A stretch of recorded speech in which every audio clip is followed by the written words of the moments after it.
વડોદરામાં ગોકળ ગતિએ થતા વિકાસ કામોથી જનતા પરેશાન। મુખ્યમંત્રીના હસ્તે ખાતમુહૂર્ત થયેલા રોડનું કામ અભરાઈ ચડ્યું છે। કોન્ટ્રાક્ટરોએ કામો શરૂ કરવાની તસ્દી પણ લીધી નથી। સૌરભ બિલ્ડર્સે 12, ગાયત્રી કન્સ્ટ્રક્શને 1 રોડનું કામ શરૂ નથી કર્યું। આવા કોન્ટ્રાક્ટરોને બ્લેકલિસ્ટમાં મૂકવાની કોંગ્રેસની માંગ છે। કોંગ્રેસના કોર્પોરેટરે મ્યુનિસિપલ કમિશનર પાસે માંગ કરી છે। प्रॉब्लम तो अमारे 1 वर्षથી છે જ, કારણ કે અહીંયા છે ને બહુ જ ધીમી ગતિએ કામ ચાલે છે।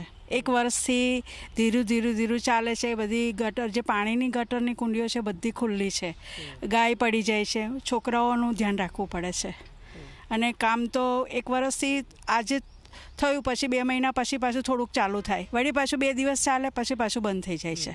એમ કરતાં 1 વર્ષ નીકળી ગયું, પણ હજી કોઈ રોડનું ઠેકાણા નથી। આ રોડ મેઇન જીબીનો રોડ છે અને અમારી સોસાયટીનો મેઇન રસ્તો છે, તો અમને આવવામાં બહુ જ તકલીફ થાય છે। રાત્રે બહુ જ અંધારું હોય છે, ગટરો બી સાઈડ પરની બધી જ ખુલ્લી છે। 2 દિવસ કામ ચાલે, 3 મહિના બંધ, 2 દિવસ ચાલે, પાછું 3 મહિના બંધ, એવું આ કામ વર્ષથી આવું ચાલુ જ છે। કેટલા હેરાન થઈ ગયા તમે? બહુ જ હેરાન થઈ ગયા છે, અને જે ફ્લેટમાંથી આવીએ છીએ એ રસ્તો બી હવે બંધ થઈ જશે। શું કોર્પોરેશન પાસે શું માંગણી છે? કારણ કે કોર્પોરેશનના અધિકારીઓ તો કોન્ટ્રાક્ટરને માત્ર નોટિસ જ આપે છે, પણ કોઈ કડક કાર્યવાહી નથી કરી। કેટલા ટાઈમથી નોટિસ આપી છે, પણ આનું કંઈ નિવારણ આવતું જ નથી, કંઈ સોલ્યુશન જ નથી આનું। આ કોન્ટ્રાક્ટરની કેવી મનમાની છે, અને અમને તો એવું જાણવા મળ્યું છે કોન્ટ્રાક્ટરને અધિકારીઓ નોટિસ આપે છે, કોઈ જવાબ આપતો નથી। એનો મતલબ એવું થાય છે કે આ વડોદરા શહેરની અંદર અધિકારી કે સત્તા પક્ષનું રાજ નથી, આ કોન્ટ્રાક્ટરોનું રાજ છે।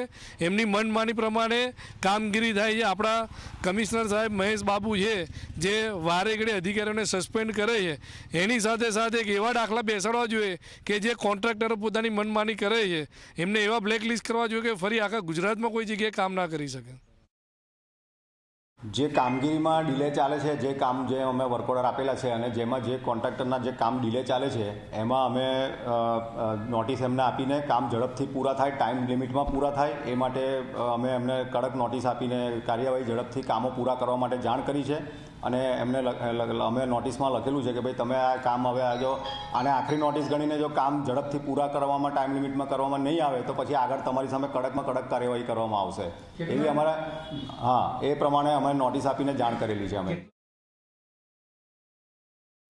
વડોદરા શહેરમાં ભાજપનું રાજ છે કે કોન્ટ્રાક્ટરનું રાજ છે તે નથી સમજાતું, કારણ કે વડોદરા શહેરના કોન્ટ્રાક્ટરો કોર્પોરેશનના અધિકારીઓ અને શાસકોને નથી ગાંઠતા।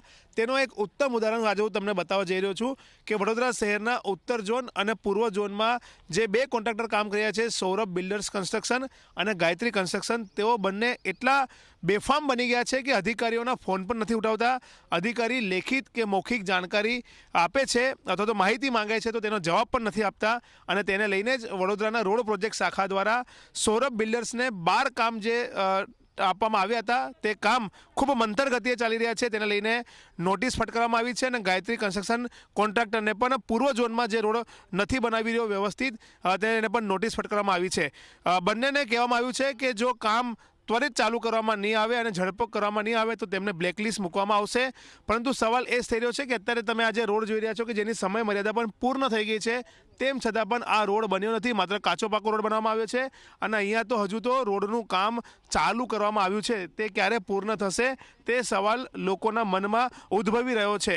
જે રીતના માંજલપુરમાં અને ગાંધીનગરમાં ખુલ્લી ગટરમાં જે બાળક અને વ્યક્તિ પડી જવાની ઘટના બની, તેમ છતાં પણ જે કોન્ટ્રાક્ટરો નથી જાગતા તેનું આ ઉત્તમ ઉદાહરણ ફરીથી હું તમને બતાવવા જઈ રહ્યો છું આજે કે કઈ રીતના છાની જીબી સ્ટેશનની પાછળ જે રોડ બની રહ્યો છે કે ત્યાં ખુલ્લી ચેમ્બર અહીંયા તમે જોઈ રહ્યા છો વરસાદી ગટરની, કે જેમાં જો કોઈ વ્યક્તિ અહીંયા ચાલતા પડી જાય કે કોઈ પશુ કે પ્રાણી પડી જાય તો તેના માટે જવાબદાર કોણ, તે સવાલ પણ અહીંયા ઉઠવા પામી રહ્યો છે। જે રીતના વાત કરીએ તો આ સૌરભ બિલ્ડર્સ કોન્ટ્રાક્ટર છે, તેને છાની ગૌરવપથનું કામ પણ આપેલું છે છેલ્લા ઘણા સમયથી, તે કામ પણ તે પૂરું નથી કરી રહ્યો। જે મહત્ત્વના ગૌરવપથનો કહી શકાય કે શહેરની એન્ટ્રી અને એક્ઝિટનો જે મુખ્ય રોડ છે તે જ અત્યારે કદરૂપો રોડ બની ગયો છે। તે ઉપરાંત જો વાત કરીએ તો ગાયત્રી કન્સ્ટ્રક્શન દ્વારા પણ પૂર્વ ઝોનમાં વારંવાર અધિકારીઓની સૂચના છતાં કામ કરવામાં નથી આવી રહ્યું, ત્યારે સવાલ એ જ થઈ રહ્યો છે કે કમિશનર જો અધિકારી કોઈ બેદરકારી કરે છે તો તેમને સસ્પેન્ડ કરી દે છે, તો આવા કોન્ટ્રાક્ટરોને ખાલી નોટિસ આપીને ડરાવવાનો શું મતલબ?